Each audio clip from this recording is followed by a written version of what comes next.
Today, we're going to take a walk through the woods and it's going to turn out unlike anything you would have ever expected. We open over a beautiful, lush mountain wilderness. A couple of hilljacks dig into the earth and leverage tools of survival and prosperity to wallow in the abundance of nature like hogs and slop. While Anne's back taking care of the homestead, Joe calls her to request she retrieves for him a new spring. So she gathers up the pelts for barter while her kin digs into a huge pile of scat. The lessons end abruptly, however, when one of their traps is found to have been viciously cleared, indicating it's back.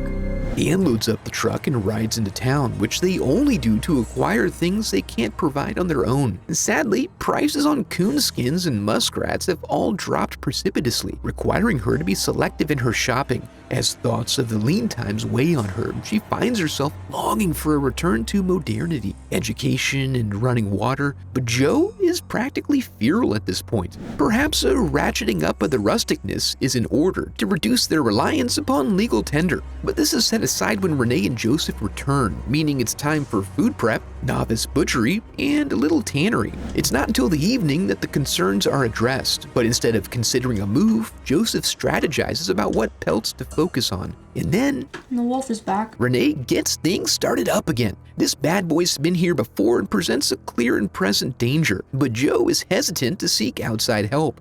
Maybe they can catch it. And Anne's pragmatism cuts deeply. He insists he'll catch it tomorrow and they'll put this behind them. But it's not just that. She's also concerned about taking such big risks at the threshold of the winter months. However, this is a conversation Joseph is very used to kicking down the road. In the evening, Anne makes the reasonable argument that they both chose this hard life, and it suits them, but Renee did not. Because of their chosen lifestyle, there won't be a generation to follow. So what's the point of all this suffering? Hoping to bring peace back to the homestead, Joe is unable to rest and instead gets started. He is hesitant to allow Renee to participate, but she does possess a certain guile, and she convinces him to let her come along, but she's going to help set traps only, no hunting.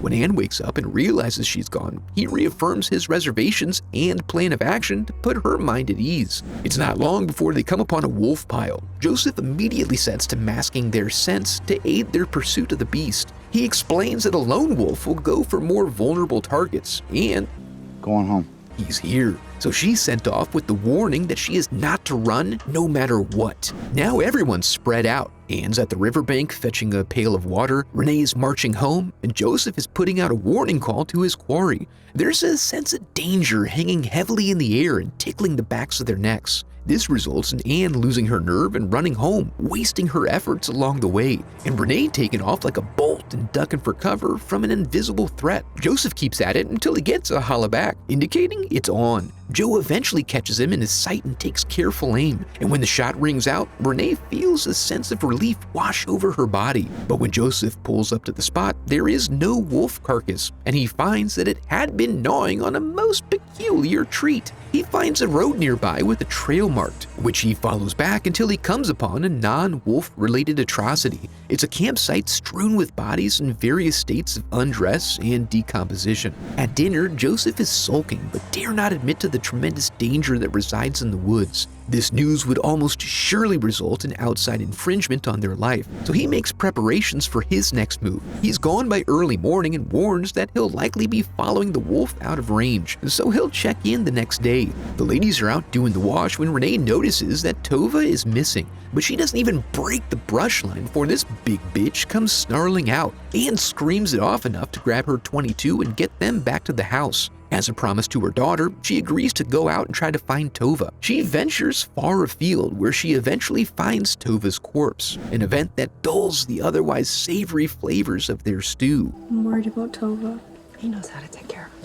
Oh, this is a family of liars, leaving her to hope for a triumphant return in the morning. Morning comes and there's no word from Joseph. The ladies carry on, but the food stores are getting so low they go to check some traps. As they do, a consistent pattern begins to form in front of them. There's also the old adage that feces tells no lies, and Anne fishes a ring out of a giant pile of wet shit. Where would I get it from?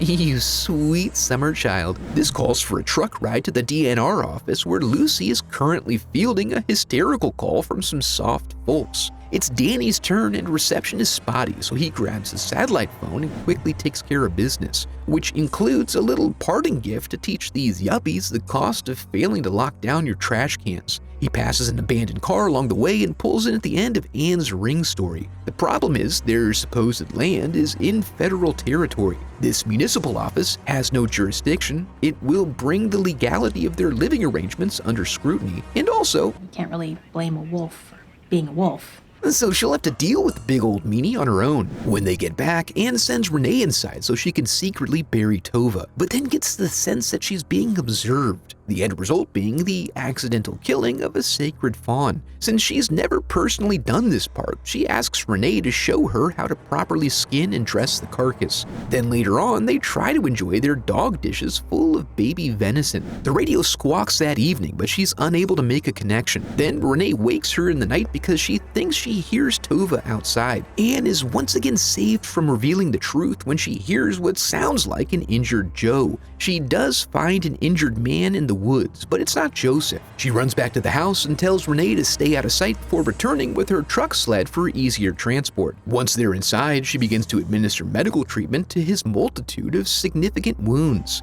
Renee wakes up to find her mom in bed with her, and then ventures out like she's starting Rumspringa. He wakes up, so she alerts Anne, who fetches him some water. She then sets out to convince Renee that Dad would agree to the human imperative to help those in need, as she provides the stranger additional treatment. Meanwhile, out in the broader world, another bear call that yields no results outside of airing out his citation book. When he passes the car again, he stops this time to take note of the license plate. Back at the house, their guest awakens, not remembering that his leg is shredded. As the memories come back, he claims he had been heading to the falls to take pictures when his car broke down. He stupidly decided to try to walk back at dusk, his biggest regret. Anne lays out the situation and recommends they try to get to the truck, but he's feeling so warm and vulnerable right now. Regardless, she insists that they try and immediately get to Dragon. Unfortunately, the pain is too great, so they're forced to tuck him away and try to make alternate plans. The first thing they do is lay out all of their traps, along with some little makeshift stickers and plenty of smoke and fire, all things wolves hate. Meanwhile, Danny's sent in the plates to be run and starts piecing things together. Where would a wolf find a cheap old ring like that? You may wonder why they're not getting this, but Danny's gears start turning and leading him in that direction. Despite it being the end of their shift, he decides to go back out and visit the car. He heads into the woods at dusk because the lighting is so beautiful and follows a familiar trail that eventually delivers him to a familiar scene. And things go downhill from there. In the morning, Lucy checks the messages, which are comprised of nothing but Danny's wife looking for him after he didn't come home the prior night. This prompts her to rush out to his last location. Anne goes out that morning to check all of their traps but doesn't find anything other than a huge jackrabbit, another innocent of the forest, the necessary killing of which pushes her beyond her limit. But when she desperately tries to raise Joseph on the radio again, she gets a response signal from its sister nearby. By following this carefully, she eventually finds Joe's body. He's apparently been dead for a couple of days, but remains curiously uneaten, drawing the cause of his death into question. Now some threads are starting to intertwine, but is it what we think? When Lucy arrives at the vehicle, she calls out for Danny. He's too weak to yell, so he starts popping off some bangers to help her geolocate. She finds him and tells him not to move as she runs for help. No problem, Lucy. Not going anywhere. Anne gets back to the cabin and makes a careful advance. She enters eventually and all seems calm, but that's because Renee is sleeping and this turd is creeping. They have a brief struggle and, due to her blackout, we'll have to save that outcome for later. Because we're back in the woods advancing on Danny's location, they do find him and work to secure the scene. As they're bagging up the bodies, one of the hounds picks up a blood trail, so they begin to follow it. When Anne wakes up, he insists she tells him where the keys to the truck are, as he needs to get to his car before it's found. He has trouble keeping her focused, so he promises to reveal Renee's location after he gets the keys. But instead, after getting what he wants, he begins to set up a burn pile to eliminate evidence of his presence. Showing no respect for her true grit, he leaves Anne unrestrained on the floor while he does his chores. After he's satisfied with the results, he returns to the house and stands over Anne so he may begin going through his little routine. He's so focused on getting himself worked up that she's able to reach her starter trap to be employed on his face, and then she renders him unconscious. With a moment to breathe now, she goes to find Renee and is devastated by the results. Around that time, the search party notices the pillar of smoke and begins to head in that direction. But Anne already has her guests strung up in the tannery where she gives him a little treat. First-hand witness to multi-generational cultural transference, as she carefully employs the skills imparted to her by Renee via Joseph. When she emerges, the federales are there, dashing any hope of playing this off as an accident. And guess what? Your boy is still alive to some degree, if you can imagine that.